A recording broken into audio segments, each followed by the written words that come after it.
Los criterios emitidos en este espacio son exclusiva responsabilidad de sus productores y conductores. A continuación, Espacio Liberal, programa informativo, educativo y cultural, transmitido en horario supervisado, una producción nacional de Ricardo Barón.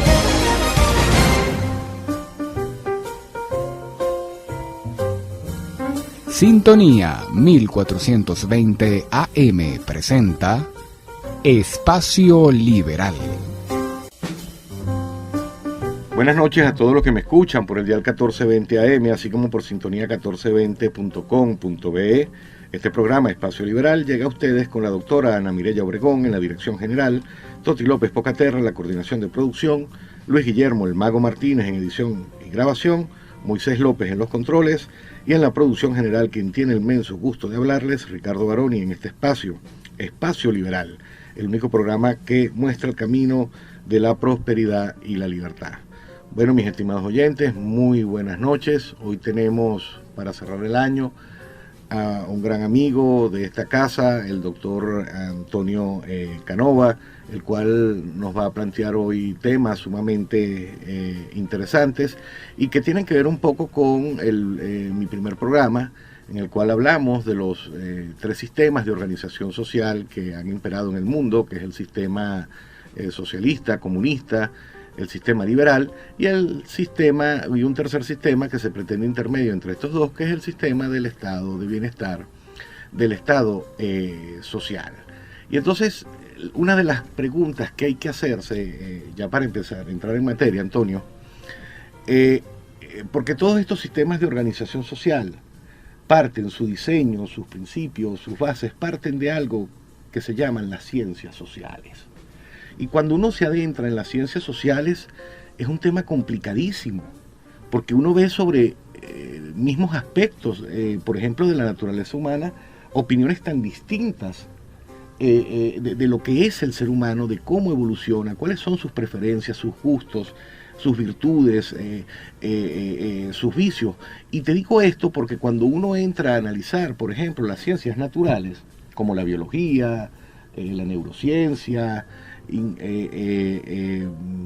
la física, uno como que consigue un mayor consenso entre los científicos naturales sobre cualquier aspecto de la vida del hombre que lo que se puede conseguir entre distintos autores que se dedican a las ciencias sociales. Entonces, y realmente uno cuando se adentra en estos temas, uno termina como que perdiéndose, porque entonces tú ves tantas opiniones distintas sobre los mismos aspectos que uno dice, bueno, pero ¿qué pasa aquí? Entonces, bueno, Antonio, la primera pregunta que tendría que hacerte, o que te tendría que hacer, es ¿por qué crees que hay tanta divergencia de opiniones sobre aspectos que tienen que ver con la vida del hombre entre los distintos autores que se dedican a las ciencias sociales? Hola Ricardo, qué gusto enorme estar acá contigo nuevamente en tu programa Espacio Liberal. Aprovecho de saludar a tus oyentes que ya tienen una buena idea de cuál sería la mejor forma de organizarnos, ¿eh? Cosa que no es nada fácil. Y sobre lo que me preguntas de las ciencias sociales y su incompatibilidad pareciera cada vez mayor y ya quedando en evidencia frente a lo que ha demostrado la ciencia verdaderamente. Te quiero hacer algunos comentarios. Lo primero, ustedes me imagino que habrán escuchado, queridos oyentes, que estudia física o biología o química es muy complicado, que es muy difícil, que eso es solamente para geniecillos, que más fácil es estudiar derecho, comunicación, incluso, filosofía, sociología. Y si nos ponemos a analizar eso, nos daríamos cuenta de que es algo totalmente falso. Las ciencias sociales, aquellos análisis que se hacen sobre el hombre, sobre el comportamiento del hombre, sobre las relaciones de los hombres, son extremadamente más complicados, enrevesados, difíciles de entender, de comprender, que el estudio de lo que se conoce como las ciencias exactas, las ciencias naturales, donde analizamos las leyes del universo, leyes de la naturaleza. Es muchísimo más difícil porque trata justamente sobre el análisis de las personas, de los humanos. Y si algo es complejo, Ricardo, te lo digo, somos los humanos. Sí. Basta con intentar entendernos a nosotros mismos. Nosotros algunas veces somos solidarios y colaboradores, otras veces más bien estamos velando por nuestros propios intereses. Algunas veces nos sacrificamos por otros, imagínense, por los hijos, por los familiares cercanos. Otras veces, aun cuando nos pueda doler, somos indiferentes frente a los otros. Uno normalmente se preocupa más por una herida que tengas en el dedo que por un terremoto asesino que haya acabado con cientos o miles de personas del otro lado del universo. O sea, así somos los humanos. Jugamos muchos papeles a la vez. Normalmente en la sociedad de animales, cada uno desempeña un solo papel. Nosotros los humanos, en cambio, desempeñamos muchos papeles a la vez. No solamente somos padres e hijos, sino que somos dominados y dominantes, somos colaboradores y cooperadores por un lado, pero por el otro lado somos egoístas. Uno a veces se sacrifica por otro y eso hace que cualquier teoría sobre cómo nos organizamos y más aún sobre cómo sentimos los humanos sea muy compleja. Con lo que lo primero que tenemos que partir es que todas las ciencias sociales, como lo que hacen es analizar a los humanos desde una pequeña perspectiva, analizarlo desde el punto de vista de los intercambios económicos o de la producción de bienes, o analizarlo desde el punto de vista de sus sentimientos o de su actitud, comportamiento con familiares o con personas leales. O sea, cada vez que se analiza algo sobre los humanos, es una partecita de todo lo que verdaderamente somos los humanos. Y en la medida de que eliminamos variables para construir teorías económicas, sociales, filosóficas, incluso psicológicas, en esa medida que eliminamos variables, bueno, allí estamos ya cayendo en el riesgo de errores, porque no somos capaces de analizar en un contexto global, completo, lo que somos los humanos. Entonces, te comento todo esto, porque cuando uno lee filósofos, por ejemplo, es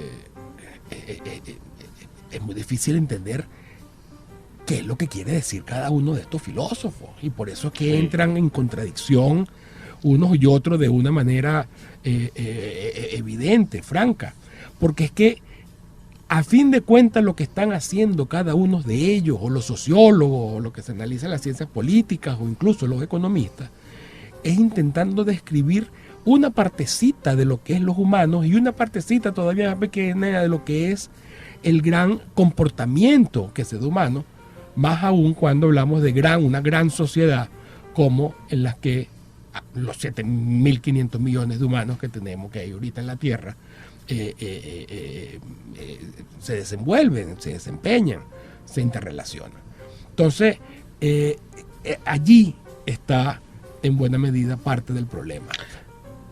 Fíjate, Antonio, es muy interesante lo que dices, y yo te hice el planteamiento inicial, porque cuando tú aplicas lo que has venido opinando a la realidad, entendiendo por realidad cómo se puede organizar una sociedad, tenemos entonces que las sociedades que se organizan de manera más colectivistas conciben, entienden que el ser humano es un ser egoísta, que es un ser que no es solidario, que es un ser que no ayuda a los demás, y por esa razón el Estado debe intervenir de una u otra manera, monopolizando la caridad que para el Estado es inconcebible que las personas naturalmente puedan dispensarla. Entonces, en contraposición, tienes a sociedades que se organizan de una manera más individual, más individualista, que parten del individuo, porque entienden, o se entiende, los filósofos que conciben a la sociedad de esa manera, que los seres humanos, a pesar de que tenemos una serie de vicios que lo podemos tener, a pesar de que en una misma persona pueden concebir ángeles y demonios, entienden de la observación de lo que han visto, que los seres humanos tenemos una gran tendencia a cooperar, a sentir empatía por el otro, incluso a ser solidario de manera voluntaria, con lo cual el Estado no está para dispensar caridad, sino el Estado simplemente está para garantizar la vida, los bienes y los planes y los proyectos de las personas. Es por eso que yo te hacía ese planteamiento inicial, porque entonces tú ves que hay diferentes versiones de lo que es el hombre, y la versión que predomine en una determinada sociedad, al final, va a ser lo que va a determinar que una sociedad se organice de una manera u otra. Exactamente, tienes razón.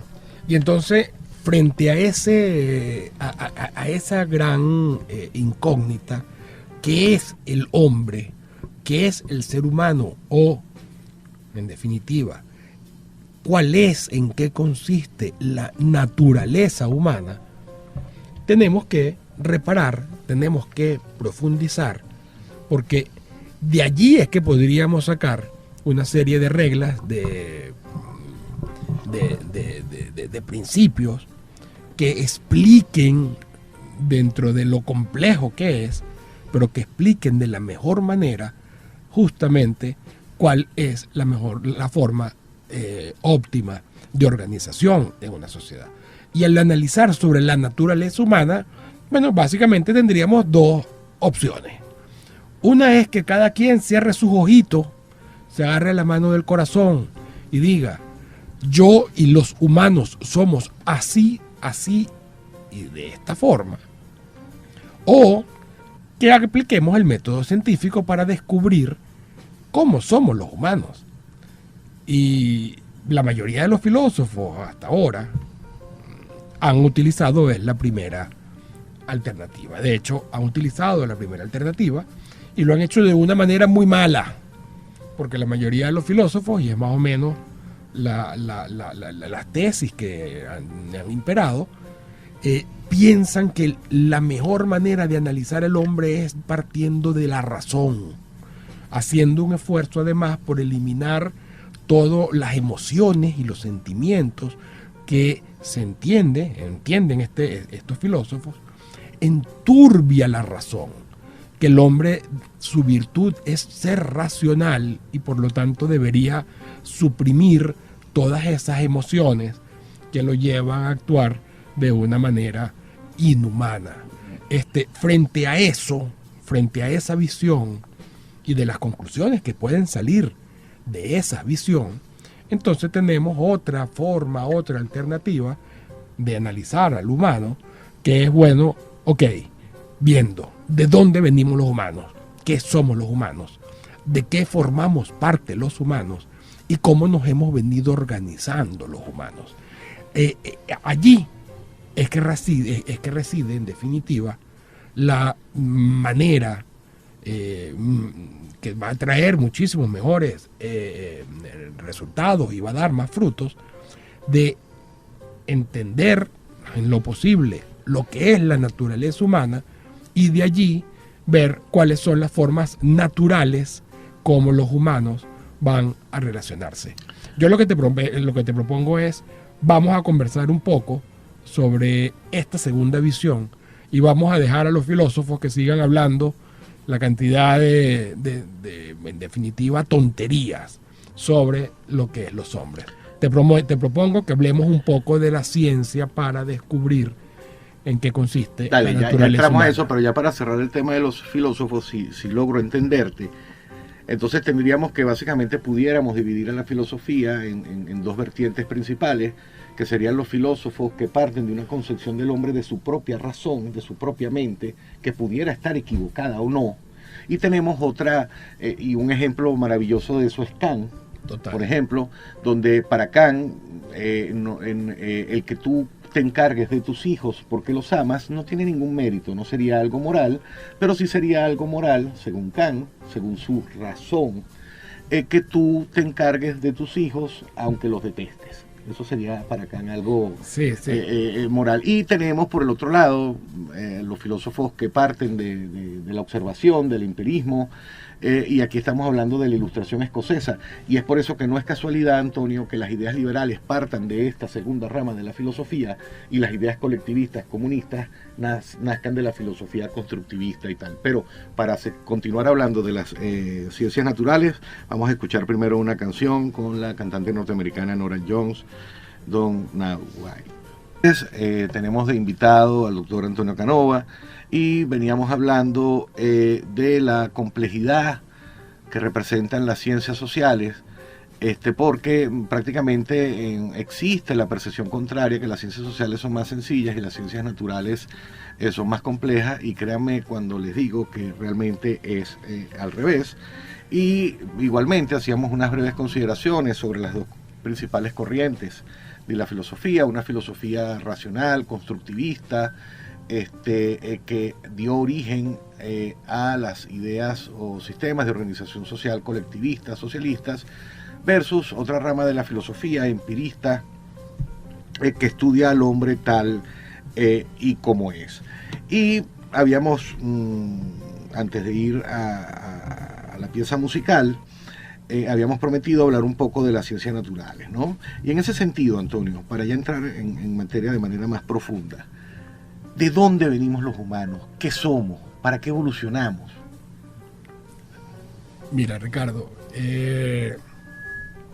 obviamente que no es una pregunta para nada sencilla. Sin embargo, la ciencia en los últimos años y en las últimas décadas ha verdaderamente llevado adelante una revolución cognitiva de la cual no podemos abstraernos, porque sería incluso irresponsable no tomarla en cuenta. La teoría de la evolución ha sido confirmada, ratificada, corroborada por diferentes medios, y realmente nadie serio en estos momentos de adelanto científico puede cuestionar que nosotros, en definitiva, no somos más que una especie diferente, pero en definitiva que tiene las mismas propiedades, características, y también que nos desempeñamos de la misma manera que toda la vida que hay acá en la Tierra. No me quiero meter con el Big Bang y de cómo se genera la vida. Aquí en la Tierra, hace unos menos de 4.000 millones de años, aparece la vida. Y de allí, gracias a la selección natural, es decir, a cambios en la replicación de esos seres que están, que son autónomos, en esos agentes que son autónomos y que se conservan, organizan, autopoyéticos, les dicen. En esas replicaciones se pueden dar dos condiciones. Te adaptas mejor al medio ambiente y por lo tanto esa nueva especie va a tener mayores facilidades para seguir replicándose, seguir reproduciéndose y extendiéndose en ese ambiente, o después de una falla en la replicación, después de una mutación, el nuevo individuo, la nueva especie, no se adapta tan bien a la naturaleza, al medio ambiente y por lo tanto muere. Ese proceso es el que nos ha llevado de un organismo unicelular hasta organismos tan complejos como podría ser el humano. De eso no hay ninguna discusión. Científicamente eso está probado, con lo que los humanos no somos más que unos individuos, una especie que aparecimos alrededor de hace 200.000 años. O sea, pongan en perspectiva, de 4.000, 3.800 millones de años que inicia la vida, los humanos tenemos apenas unos 200.000 años, y desde entonces se ha venido en un proceso de evolución confeccionando todavía más cómo, no solamente desde el punto de vista físico, nos adaptamos los humanos al medio ambiente, sino también cuáles son las tendencias, las cargas genéticas que nos llevan a comportarnos, a los humanos, de una forma u otra, no solamente frente al medio ambiente, sino también frente a los otros humanos. Entonces, en toda esta historia ya del Homo sapiens de 200.000 años, bueno, hemos visto que también hay una evolución donde se han primado y por lo tanto han tenido éxito algunos genes que nos dan un tipo de comportamiento, que nos dan un tipo de visión que nos permite sobrevivir y adaptarnos al medio ambiente mejor, frente a otros genes también humanos que han tenido más bien poco éxito y que por lo tanto ahí quedamos marcados los humanos con unas características especiales. Entonces, ¿cómo somos los humanos? Bueno, más o menos como somos todos los seres vivos. El primer gran objetivo, la primera razón de nuestra existencia es justamente sobrevivir, adaptarnos mejor al medio ambiente, pero en que cada individuo está buscando justamente es eso, con lo que de inicio todos los humanos somos, tenemos un interés personal, velamos por nuestras necesidades de una manera principal, somos, se podría utilizar el término entendido como amor propio y provecho propio, somos todos egoístas, como son todos los otros animales e incluso las plantas que existen sobre la tierra.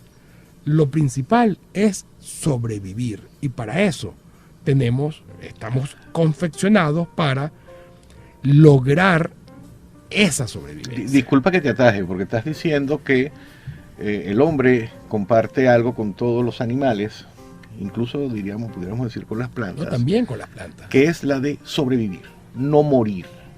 Y eso pasa por velar por tus propios intereses. Sin embargo, yo recuerdo haber leído en algún momento el caso de la mantis religiosa, donde algunos, diríamos no científicos, sino precisamente científicos sociales, no científicos naturales, señalan el caso de la mantis religiosa como un ejemplo para sostener que el altruismo sobre el cual se basa la ideología colectivista es algo que es natural, porque ellos dicen que el macho cuando va a copular a la hembra se sacrifica, se entrega y como alimento a la hembra, ¿no? Entonces eso un poco va en contra de lo que estás... Bueno, es cierto que en algunos momentos se han intentado defender ese altruismo, incluso identificándolo en la naturaleza y en el comportamiento de ciertas especies. Sin embargo, los etólogos, al analizar el comportamiento de estas sociedades, han llegado más bien a la conclusión de que ninguno de esos comportamientos son altruistas, porque hay algo que es importante comprender, Ricardo. La selección natural no opera en individuos, tampoco opera en especies, opera sobre los genes, es decir, sobre la información, cómo debemos comportar o cómo se va a comportar la materia. Con lo que al ser los genes sobre los que opera la selección natural, cualquier gen que llevara a algún animal o algunos individuos dentro de una especie de animales a comportarse altruistamente, es decir, sacrificarse en beneficio de los otros, ese individuo va a no reproducirse y por lo tanto esos genes van, a la vuelta de algunas generaciones, van a desaparecer. Por eso es que el caso de las mantis religiosas, lo que se ha demostrado realmente al hacer todas las pruebas, es que el macho evita por todos los medios ser devorado. Lo que pasa es que la mantis hembra, cualquier cosa que se le atraviesa se la come. Y bueno, en algunas ocasiones le funciona, pero si tienen cómo hacer una cópula sin tener que exponerse, que es lo que intentan hacer los machos, normalmente lo hacen. Pero es que además se plantea en otras especies, por lo menos con las gacelas Thompson, que cuando ven un depredador, las primeras que lo detectan comienzan a pegar unos brincos gigantes alrededor, frente al tigre, al león que se aparece. Algunos, en especial investigadores sociales, dicen, bueno, aquí tenemos otro ejemplo de altruismo, porque estos individuos al mostrarse distraen al león y con eso permiten que el resto de la manada pueda escapar. O sea, se ponen en riesgo, pero cuando se han hecho los estudios verdaderamente con cuidado sobre qué es lo que pasa ahí, la conclusión es que justamente estos individuos, estas gacelas Thompson, que brincan y llaman la atención y despliegan una especie de danza frente al león, esas no son cazadas. Básicamente lo que pareciera que están diciendo esas gacelas Thompson al león o al tigre es: mira lo rápida y ágil que soy yo, no vayas contra mí. Apunta a otro miembro de la manada, eventualmente su mamá o su papá o su hijo, que sea más lento, que sea más débil, que sea menos rápido, para que no, en definitiva, te canses tanto, león. O sea, no hay, ni siquiera en los primates mayores, salvo en el humano, una tendencia en el comportamiento a no solamente el altruismo, sino ni siquiera a la cooperación. Los chimpancés, cuando buscan una presa y alguno de ellos, entre todos, termina cazándola, sale corriendo para que no le quiten la presa. O sea, tienen que rodearlos el resto de la manada para justamente forzarlo a que comparta la presa. Con lo que te quiero decir es que en ese sentido todos los animales, todas las plantas también están en un proceso de competir por ver cuál de esos individuos es el que se sobrevive. Por eso es que uno ve los árboles en una selva que invierten toda la energía en hacer unos troncos gigantes, enormes, altísimos, para poder tener ellos y no los otros la energía del sol. O sea, no hay ninguna duda de que todo ser vivo por esencia, por naturaleza, va a buscar siempre su propio interés. Va a ser desde ese punto de vista egoísta. Y eso es así, Ricardo. Y lo que tenemos que hacer los humanos es, al entenderlo, bueno, ¿cómo podemos organizarnos a sabiendas de que cada uno busca su propio interés? El liberalismo da una respuesta maravillosa para eso. Podemos conversar. Fíjate lo interesante de todas tus reflexiones, que se me ocurre la siguiente teoría. Es decir, si la selección natural opera sobre los genes, y en los genes está la información, no solamente que nos da determinadas características físicas, sino nos da también características de comportamiento, es lógico que de existir genes altruistas, entendiendo por altruismo el sacrificarse por los demás, a la larga esos genes terminarán extinguiéndose porque siempre tenderán a llevar al individuo a sacrificarse por otros. Y en contraposición, entonces, los genes que permiten a cualquier ser vivo velar por su propio interés para no morir, terminarán sobreviviendo. Es decir, que la evolución, la naturaleza, ha beneficiado a los genes que permiten que los seres vivos velen por sus propios intereses. Pero sobre estos temas hablaremos después del corte de la emisora. Estamos de vuelta con Espacio Liberal. Estamos de vuelta, mis estimados oyentes. Estamos teniendo un programa sumamente interesante con el doctor Antonio Canova. Y antes de ir al corte, estaba el doctor Canova explicándonos cómo la selección natural no opera sobre grupos, ni siquiera sobre individuos, sino sobre los genes. Y que si eso es así, los genes que tiendan a que un ser vivo sea altruista, es decir, que se sacrifique por otros, al final de tanto sacrificio y sacrificio y sacrificio, esos genes se extinguirán, se perderán para siempre. En contraposición a los genes que llevan a los seres vivos a velar por sus propios intereses a los fines de, en primer lugar, no morir, sobrevivir, crecer, reproducirse y transmitir sus genes a la siguiente generación. Pero llevando entonces esto, y antes de ir al corte yo estaba haciendo esta reflexión, llevando esto a los sistemas de organización social, Antonio, eso explicaría entonces que las sociedades que se organizan de manera colectiva, como el socialismo, el comunismo, incluso el Estado social, cuya filosofía angular se basa precisamente en el altruismo, eso es lo que te explicaría entonces que el otro tipo de organización social, que es el liberalismo, que organiza la sociedad de una manera en que cada uno de nosotros, buscando nuestro propio interés sin dañar a los demás, nos beneficiemos. Si eso es lo natural, si hacia allá evolucionamos, si eso es así, eso es lo que explicaría entonces cuando tú vas a ver los datos de cualquier rubro, felicidad, prosperidad, las personas que viven más felices, provienen precisamente de organizaciones sociales que se basan en el individuo y no en el egoísmo entendido no de esa manera mezquina, sino egoísmo entendido en el sentido de que cada uno busca su propio bienestar.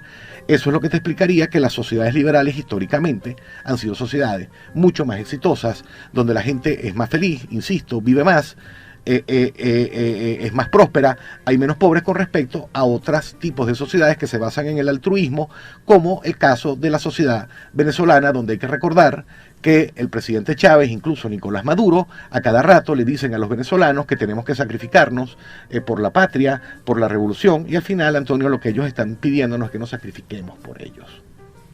Mira, exactamente, estoy totalmente de acuerdo con lo que has dicho, Ricardo, y creo que aquí deberíamos también detenernos y hacer algunas precisiones, algunas advertencias, en especial para que, luego los oyentes puedan profundizar al respecto. Fíjate, en definitiva, lo siguiente. Uno, y que es así y tenemos que vivir con eso, aceptarlo y acomodarnos. Los humanos, todos, por esencia, buscamos nuestro propio interés. Es en la medida de que somos seres vivos, como todos los seres vivos, desde la bacteria más pequeña, pasando por las plantas, organismos unicelulares o pluricelulares complejos, todos están buscando su propio interés.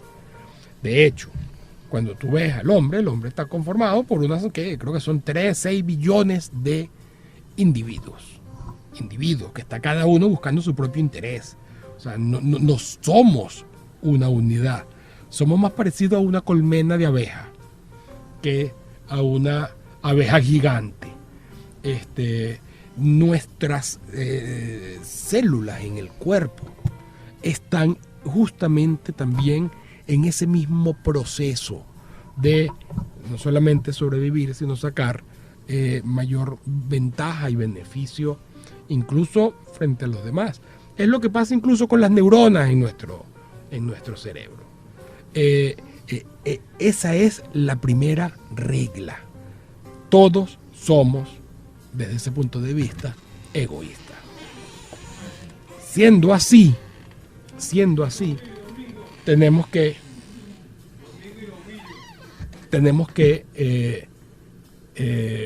llegar a la segunda conclusión.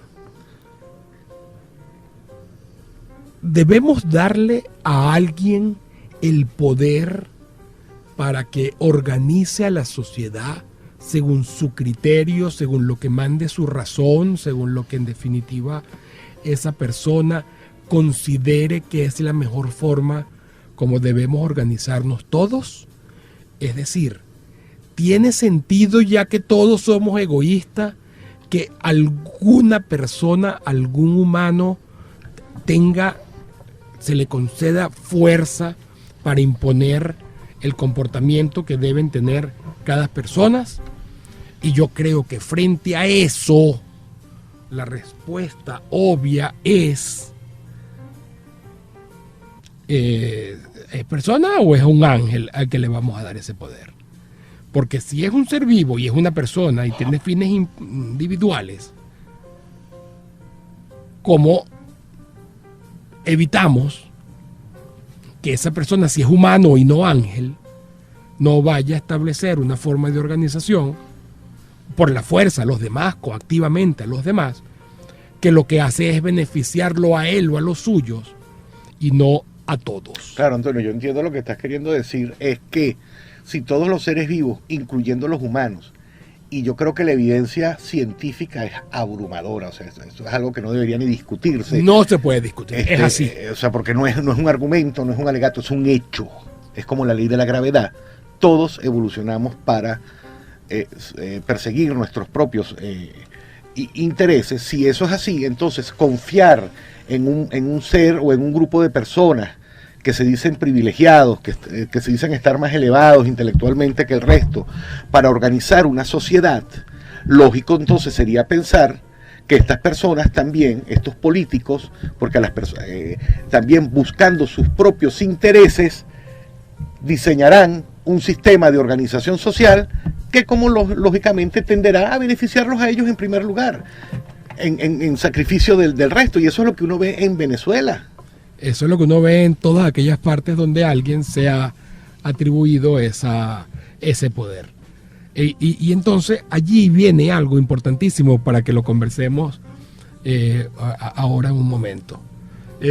Fíjate, Ricardo, hay varias formas como se pueden organizar las sociedades. Una es imponiéndole esa forma de organización a otros. Es decir, de arriba hacia abajo, pero también las sociedades se organizan y que es como, en definitiva, opera la evolución, no solamente ya en lo material, sino también en las instituciones. Hay también organizaciones que se dan de abajo hacia arriba, no unas organizaciones planificadas, sino azarosas, unas organizaciones no impuestas, sino que terminan siendo espontáneas. El liberalismo tiene que ver con estos órdenes espontáneos. Vamos a trabajar un poco esa idea. Bueno, mira, los órdenes espontáneos es una teoría fascinante, interesantísima, que en la academia, donde imperan son ideas colectivistas, altruistas, y coacción. Y coacción. Yo estoy convencido que en Venezuela para un grupo de personas esas ideas son imposibles de entender, pero que explican precisamente una serie de órdenes que se dan de manera espontánea sin que haya un dirigente o un gobernante, un planificador, sino que entre todos, a través de cada uno ejerciendo acciones intencionadas que al final terminan produciendo consecuencias no buscadas, se va organizando la sociedad como un proceso de ensayo-error. Por ejemplo, cosas como el dinero, la propiedad, el mercado, incluso el mismo Estado, el matrimonio, la familia. todas son, no hubo una persona o grupo de personas que ideara en su mente este tipo de organizaciones, porque incluso no hay un cerebro humano capaz de concebir algo así por el grado de complejidad que estas cosas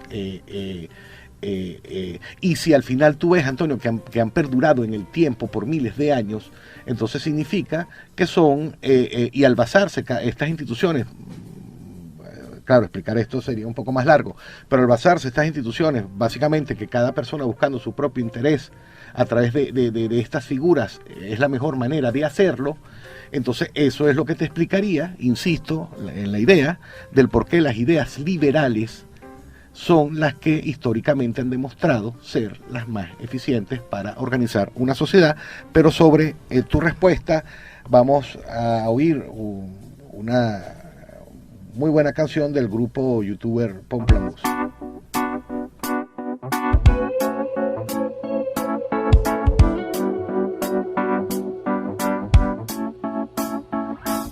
She'll only come out at night, lean and hungry type. Nothing is new, I've seen her here before. Watching and waiting, oh, she's in with you, but her eyes are on the door. So many have paid to see what you think you're getting for free. The woman is wild, she can't tame by the perfect track you are. Money's the matter, if you're in it for love, you ain't gonna get too far.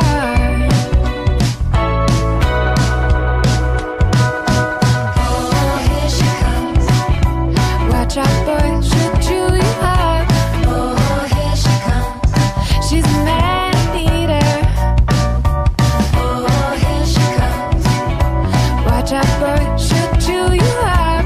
Oh, here she comes. Here she comes, she's a man-eater. Wouldn't if I were you, I've seen what she can do. She's deadly man, she could really rip your world apart. Mind over matter, oh, the beauty is there, but the peace is in the heart. Oh, here she comes. Watch out, boy, she'll chew you up. Oh, here she comes. She's a man-eater. Oh, here she comes. She's a man-eater. Watch out, boy, she'll chew you up. Oh, here she comes. She's a man-eater.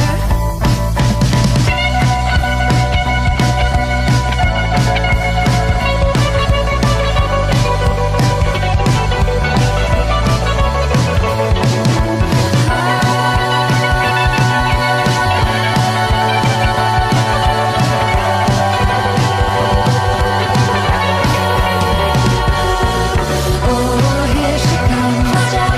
Watch out, boy, she'll chew you up. Oh, here she comes. She's a man-eater. Oh, here she comes. She's a man-eater. Watch out, boy, she'll chew you up. Oh, here she comes. She's a man-eater. Oh, here she comes. Watch out, boy, she'll chew you up. Oh, here she comes. She's a man-eater. Estamos de vuelta con Espacio Liberal.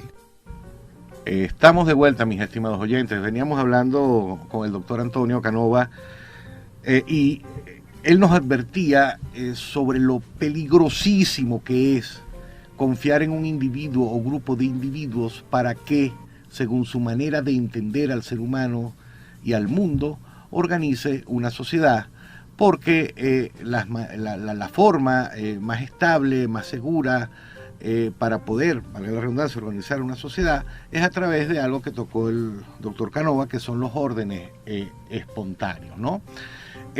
Antonio, yo aquí te pregunto, ese orden espontáneo, ¿cuál es el motor de que las personas, sin que haya alguien que nos dirija, como guiados por una mano invisible, como decía Adam Smith,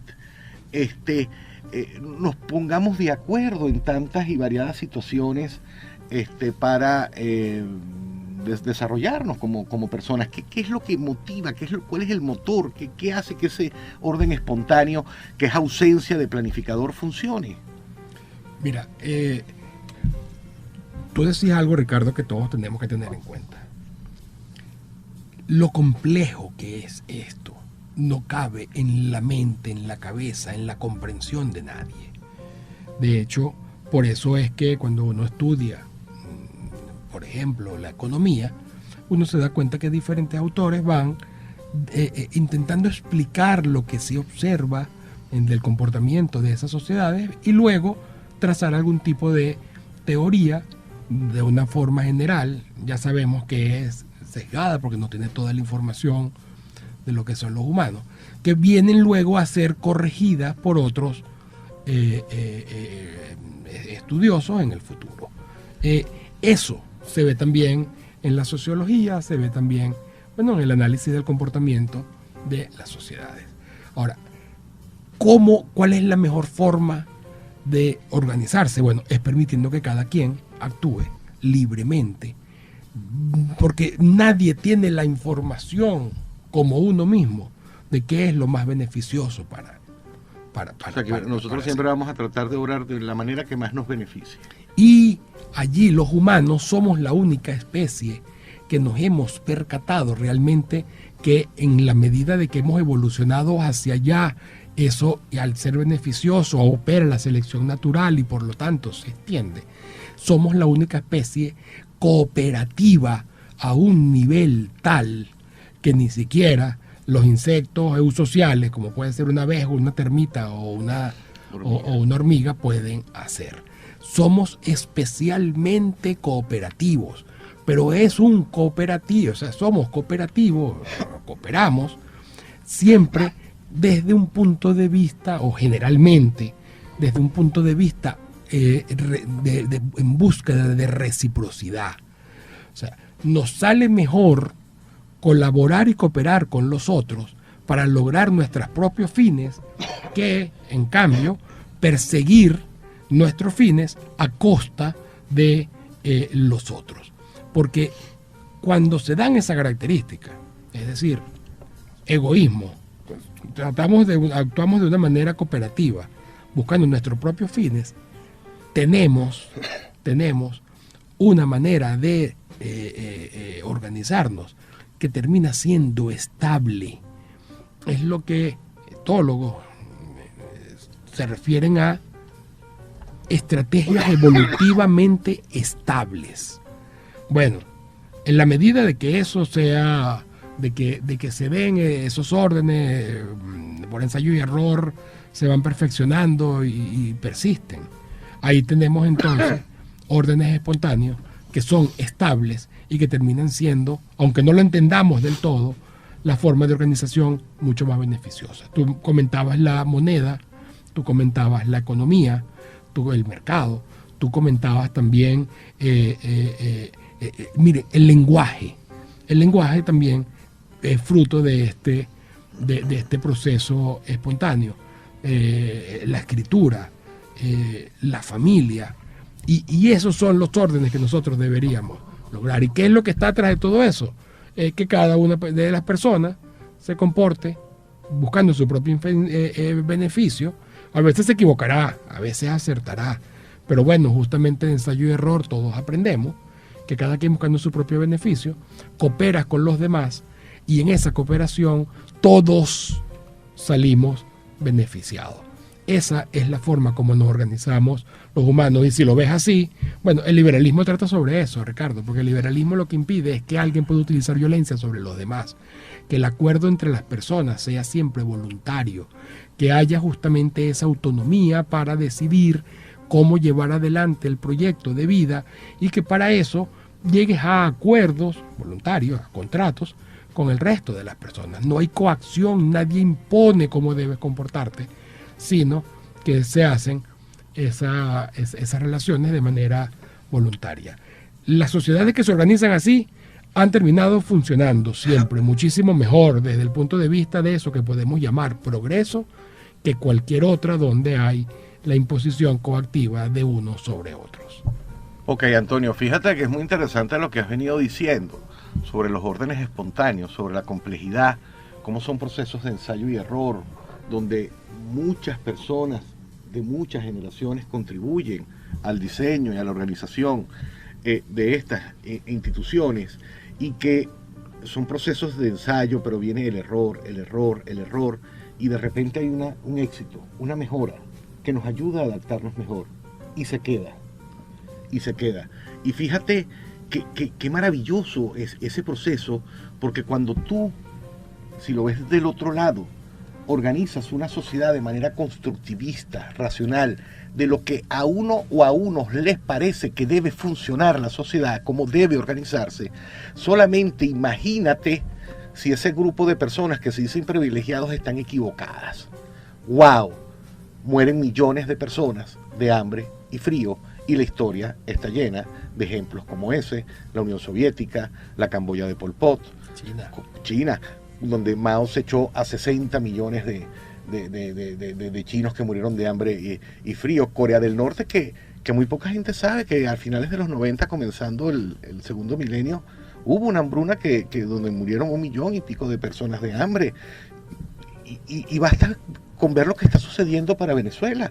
Cuando yo venía a la emisora, Antonio, gente comiendo de la basura, porque a quienes se les confió el poder de administrar, de dirigir los destinos públicos, en sus mentes idearon una sociedad basada en el altruismo, y mira a lo que nos ha conducido a la muerte, a las enfermedades, a la miseria. Entonces, Antonio, mira, de verdad que ha sido muy instructivo. Yo no sé si quieres decir algo antes de terminar, para ya despedir el programa. Mira, Ricardo, yo le recomendaría a tus oyentes que estén interesados en estos temas a que busquen bibliografía al respecto. Las ciencias sociales tienen que corregirse indispensablemente con las ciencias naturales. Y allí una cantidad de ideas que han terminado siendo equivocadas, que se ha demostrado que son falsas, sobre, por ejemplo, la comprensión de las personas como si fuéramos una tabla rasa, que basta con una determinada educación para hacernos de una manera u otra y poder crear un hombre nuevo. Una de las razones y de los objetivos de la idea constructivista, racionalista, socialista. Esas ideas han quedado totalmente desfasadas, porque se han demostrado que son falsas, y hay que entender desde la naturaleza humana cuáles son esas maneras, esas formas de organización. Y lo que se ve, y lo que al hacer un repaso por la historia, lo que uno podría concluir aplicando todo este concepto que se da no solamente en la materia y en las especies y en la vida, sino también, insisto, en las relaciones sociales, de la evolución.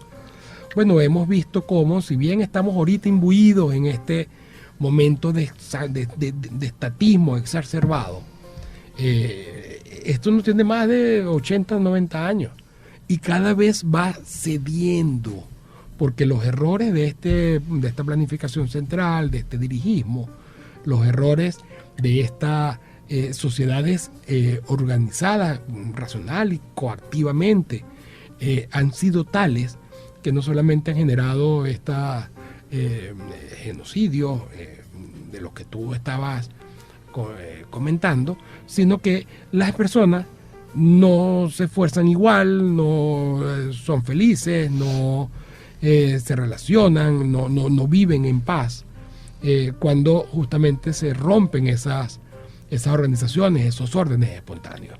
Hacia allá va la tendencia, y yo no tengo ninguna duda de que a la vuelta, bueno, ya no lo veremos nosotros, pero a la vuelta de 100, 150 años vamos a tener estados muy, muy, muy pequeños, donde no se van a meter en cosas que ahora damos por sentado que se meta, como, por ejemplo, la educación, de la que conversamos en un programa anterior, o en otros tipos de bienes económicos, la salud, etcétera.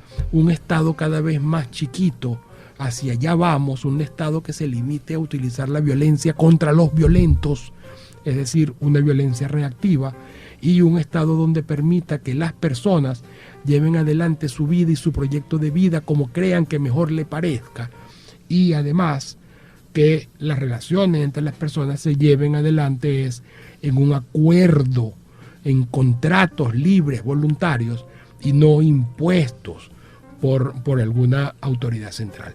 Ese es el camino, ese es el futuro. El socialismo y el estado social o de bienestar, así entendido, es una, se podría llamar conducta maladaptativa, es un error dentro de la evolución. La evolución funciona con errores y de repente algún avance a todos los niveles, y esto va a evolucionar en ese sentido. Y ya para terminar, entonces te digo, Venezuela es un ejemplo de lo que no debería hacerse. Es un ejemplo de cómo haberle dado poder para que planifiquen y ejerzan coacción y violencia sobre la sociedad a un grupo ha sido perjudicial. No solamente porque no entienden cómo funciona la sociedad, no solamente porque la información no la pueden procesar, sino porque además de eso estamos frente a un grupo que ha utilizado el poder para su propio beneficio. Venezuela tiene que tender es hacia más libertad en todos los ámbitos. Es fácil, simplemente hay que reducir y hay que limitar al Estado. Yo tengo confianza de que lo vamos a hacer. Bueno. Ricardo, y aprovecho de felicitarte por este esfuerzo que estás haciendo con Espacio Liberal. Gracias. Invito a las personas a que sigan trabajando estas ideas, porque estas ideas son aquellas que nos van a permitir una mejor sociedad y que nos van a permitir, bueno, poder vivir en progreso. Bueno, Antonio, solo me queda agradecerte por venir hoy a compartir con nosotros en el programa, y un último comentario sí quisiera hacer, especialmente para las facultades de Derecho. Somos abogados, un exhorto, un llamado, porque sabido es entre los catedráticos del derecho que el derecho es una ciencia que tiende a moldear, a regular la conducta humana. Y en ese sentido yo exhorto a las universidades que reformen los programas, los pensum de la carrera, que introduzcan más ciencias, biología evolutiva, psicología, neurociencia, incluso hasta física cuántica, antropología, historia, economía, porque si el derecho es regulador de la conducta humana, si quien hace el derecho no entiende cómo funciona esa conducta, cuál es la naturaleza humana, tenemos leyes como las que existen en Venezuela que parten de una concepción equivocada de lo que somos nosotros. Fíjate que el derecho es una evolución social también evolutiva, sí. Y ha sido hace poco ya totalmente transformada a convertirla en la expresión de la voluntad arbitraria del grupo que tiene la mayoría y que tiene por lo tanto el poder.